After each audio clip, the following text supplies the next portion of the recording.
I'm making a batch of fermented feed, so I thought it could be a good video to show how to. So fermented feed is just feed that is soaked underwater and it ferments and it ends up adding a bunch of good bacteria to their guts, and they love it. This is the stuff I use. It doesn't have to be this stuff, but you can't use a regular crumble like you would get at the feed store. It has to be this kind of grind of whole ingredients. If you use the crumble, it ends up just turning into like a mushy oatmeal consistency, and this stuff stays in the solid pieces. They just absorb water. So I have a bucket here with a lid, and it has to be airtight. You don't have to use a bucket. You can just use any airtight thing, but since I have quite a few chickens, I use a bucket. This is probably 2 gallons.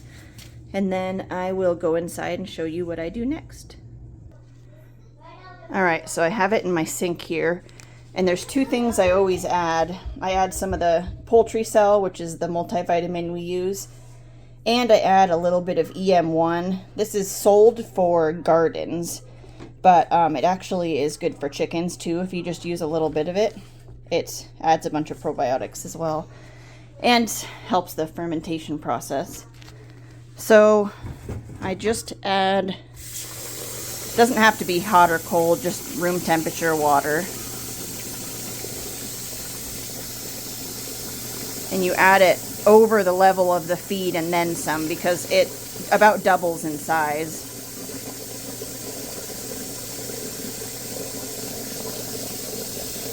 Gotta grab my spoon here, I forgot to get.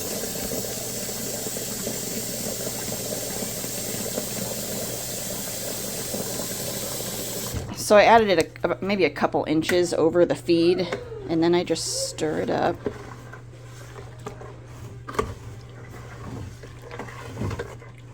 And then I'll probably even add a little bit more water.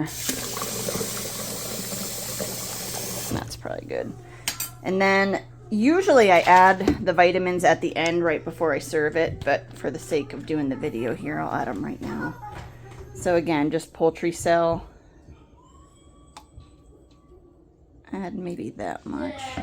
I don't know, that was probably 3 tablespoons. But again, I have a lot of chickens, so I'm making a huge batch. And then the EM1, it's kind of hard to open one-handed here. I just add a tiny bit, maybe a teaspoon or 2. Stir that up.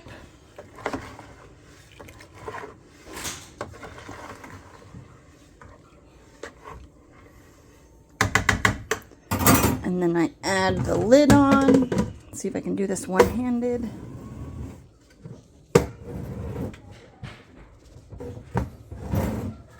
And make sure it is sealed all the way, because this stuff starts to stink.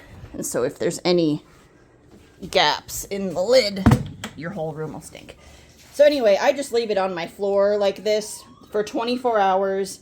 And then I will go in and stir it. And if it's gotten too solid, I'll add a little bit more water. You don't want it soupy, but you don't want it solid. All right, so it's day 2 for the fermented feed, and I just popped the lid. And you can see a little bit. It's starting to fizz, which is what you want. So I'm just going to give this a stir.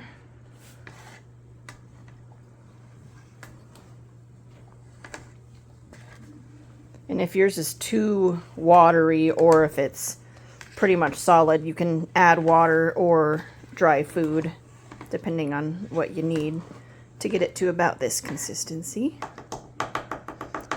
So that's it for day 2. I will just put the lid back on, seal it, and then let it sit until tomorrow. All right, it's day 3. I just popped the lid and it stinks, which is how you know it's done.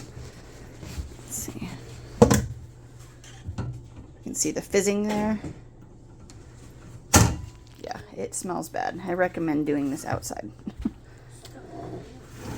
This is even a little bit soupy, but it's good enough. I have several pens. I'll split it up in between, so I'll just give each pen a little bit of the liquid as well as the grains. But yeah, it's easy. That's how you do it. And now this is ready to give to the chickens today.